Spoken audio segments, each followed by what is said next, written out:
ನಮಸ್ಕಾರ. ಮೀಡಿಯಾ ಬಾಕ್ಸ್ಗೆ ಸ್ವಾಗತ. ಸಿದ್ದರಾಮಯ್ಯನವರು ಮುಖ್ಯಮಂತ್ರಿ ಸ್ಥಾನದಿಂದೇನೋ ಕೆಳಗಿಳಿತಾ ಇದ್ದಾರೆ. ಆದರೆ ಅವರು ಯಾರೂ ಮಾಡಲಾಗದ, ಸದ್ಯಕ್ಕಂತೂ ಅಳಿಸಲಾಗದ ದಾಖಲೆಯನ್ನು ಬರೆದು ಕೆಳಗಿಳಿತಾ ಇದ್ದಾರೆ. ಆ ದಾಖಲೆ ಏನು? ಬೇರೆಯವ್ರಿಗೆ ಯಾಕೆ ಆ ದಾಖಲೆಯನ್ನು ಮಾಡೋಕ್ಕಾಗಲಿಲ್ಲ? ಸಿದ್ದರಾಮಯ್ಯನವರು ಮುರಿದಂಥ ಮಹತ್ವದ ದಾಖಲೆ ಯಾವುದು? ಈ ಒಂದು ಇಂಟ್ರೆಸ್ಟಿಂಗ್ ವಿಷಯವನ್ನು ನಿಮ್ಮ ಮುಂದೆ ಇಡ್ತೀನಿ. ಸಿದ್ದರಾಮಯ್ಯನವರು 8 ವರ್ಷ 12 ದಿನಗಳ ಕಾಲ ಮುಖ್ಯಮಂತ್ರಿಗಳಾಗಿದ್ದರು. ಇದು ಕರ್ನಾಟಕ ರಾಜ್ಯದ ಇತಿಹಾಸದಲ್ಲೇ ಅತ್ಯಂತ ಹೆಚ್ಚು ಅವಧಿಗೆ ಮುಖ್ಯಮಂತ್ರಿಯಾಗಿದ್ದಂತಹ ದಾಖಲೆ. ಇದು ಸಿದ್ದರಾಮಯ್ಯನವರು ಡಿ ದೇವರಾಜ ಅರಸು ಅವರ ದಾಖಲೆಯನ್ನು ಮುರಿತಾರೆ. ಹಾಗಾದರೆ ಡಿ ದೇವರಾಜ ಅರಸ್ ಎಷ್ಟು ದಿನ ಮುಖ್ಯಮಂತ್ರಿ ಆಗಿದ್ರು ಅಂತ ನೋಡೋದಾದರೆ 7 ವರ್ಷ 239 ದಿನ ಡಿ ದೇವರಾಜ ಅರಸ್ ಮುಖ್ಯಮಂತ್ರಿ ಆಗಿದ್ದರು. ಅವರ ನಂತರ ಅತ್ಯಂತ ಹೆಚ್ಚು ಅಂದರೆ 3ನೇ ಸ್ಥಾನದಲ್ಲಿ ಕರ್ನಾಟಕ ರಾಜ್ಯಕ್ಕೆ ಅತ್ಯಂತ ಹೆಚ್ಚು ದಿನ ಮುಖ್ಯಮಂತ್ರಿಗಳಾಗಿದ್ದು ಎಸ್ ನಿಜಲಿಂಗಪ್ಪನವರು. 7 ವರ್ಷ 175 ದಿನ ಅವರು ಮುಖ್ಯಮಂತ್ರಿಗಳಾಗಿದ್ದರು.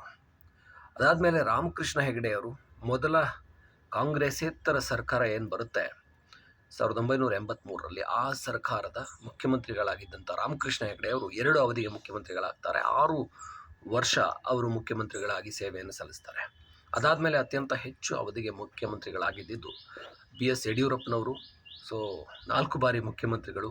ಬಿ ಎಸ್ ಯಡಿಯೂರಪ್ಪನವರು ಅತ್ಯಂತ ಹೆಚ್ಚು ಅವಧಿಗೆ ಮುಖ್ಯಮಂತ್ರಿಯಾಗಿದ್ದ ಅವಧಿಯನ್ನು ಪೂರ್ಣಗೊಳಿಸದೇನೆ ಮುಖ್ಯಮಂತ್ರಿಯಾಗಿರುವಂಥವರು, ಪೂರ್ಣ ಅವಧಿಯನ್ನು ಇನ್ನೂ ಕೂಡ. ಅದರ ನಂತರ ಬರೋದು ಎಸ್ ಎಂ ಕೃಷ್ಣ ಅವರು. 5 ವರ್ಷದ ಅವಧಿಯನ್ನು ಪೂರ್ಣಗೊಳಿಸುವಂಥ ಎಲ್ಲ ಸಾಧ್ಯತೆ ಇದ್ದರೂ ಕೂಡ ಅವರು ಅವಧಿ ಪೂರ್ವ ಚುನಾವಣೆಗೆ ಹೋಗ್ತಾರೆ. 4 ವರ್ಷ 10 ತಿಂಗಳು. ಆದರೆ ಯಾರು ರಾಜ್ಯದ ಟಾಪ್ ಮುಖ್ಯಮಂತ್ರಿ ಅಂತ ಬಂದಾಗ ಈಗಲೂ ಕೂಡ ಎಸ್ ಎಂ ಕೃಷ್ಣ ಅವರ ಹೆಸರು ಮುಂಚೂಣಿಯಲ್ಲಿರುತ್ತೆ. ಯಾರು ಅಭಿವೃದ್ಧಿಯ ವಿಚಾರದಲ್ಲಿ ರಾಜ್ಯದ ಟಾಪ್ ಮುಖ್ಯಮಂತ್ರಿ ಅಂತ ಬಂದಾಗ 4 ವರ್ಷ 10 ತಿಂಗಳ ಸೇವೆಯನ್ನು ಸಲ್ಲಿಸಿದರೂ ಕೂಡ ಅವರು ತಂದಂಥ ಅಭಿವೃದ್ಧಿ ಯೋಜನೆಗಳು ಕರ್ನಾಟಕವನ್ನು ಜಾಗತಿಕ ಮಟ್ಟದಲ್ಲಿ ಬೆಳವಣಿಗೆ ಕಾರಣ ಆಗಿದ್ದು, ಬೆಂಗಳೂರಿಗೆ IT ಸಿಟಿಗೆ ಒಂದು ಮುಹೂರ್ತವನ್ನು ಹಾಕಿದ್ದು ದೇವೇಗೌಡರು ಹಾಗೆ ಎಸ್ ಎಂ ಕೃಷ್ಣ. ಆ ಸಂದರ್ಭದಲ್ಲಿ ಎಸ್ ಎಂ ಕೃಷ್ಣ ಅದರ ಬೆಳವಣಿಗೆಯನ್ನು ಮಾಡಿ ತೋರಿಸಿದರು.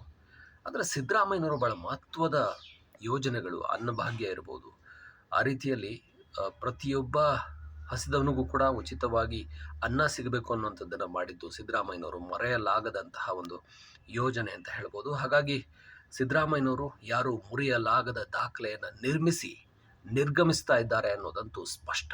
ಸದ್ಯಕ್ಕಂತೂ ಮುರಿಯೋದಕ್ಕೆ ಸಾಧ್ಯ ಇಲ್ಲ. ಬರೋ ದಿನಗಳಲ್ಲಿ ಸಚಿನ್ ದಾಖಲೆಯನ್ನು ವಿರಾಟ್ ಕೊಹ್ಲಿ ಮುರಿತಾರೆ, ವಿರಾಟ್ ಕೊಹ್ಲಿ ದಾಖಲೆಯನ್ನು ವೈಭವ್ ಸೂರ್ಯವಂಶಿ ಮುರಿಯಬಹುದು. ಆ ರೀತಿಯಲ್ಲಿ ಮರಕ್ಕಿಂತ ಮರ ದೊಡ್ಡದು ಅನ್ನೋ ಹಾಗೆ ಮತ್ತೆ ಯಾರಾದರೂ ಬರಬಹುದು. ಆದರೆ ಸಿದ್ದರಾಮಯ್ಯನವರ ಸಾಧನೆ ಅಂತೂ ಸಾಧಾರಣವಾದದ್ದಲ್ಲವೇ ಅಲ್ಲ.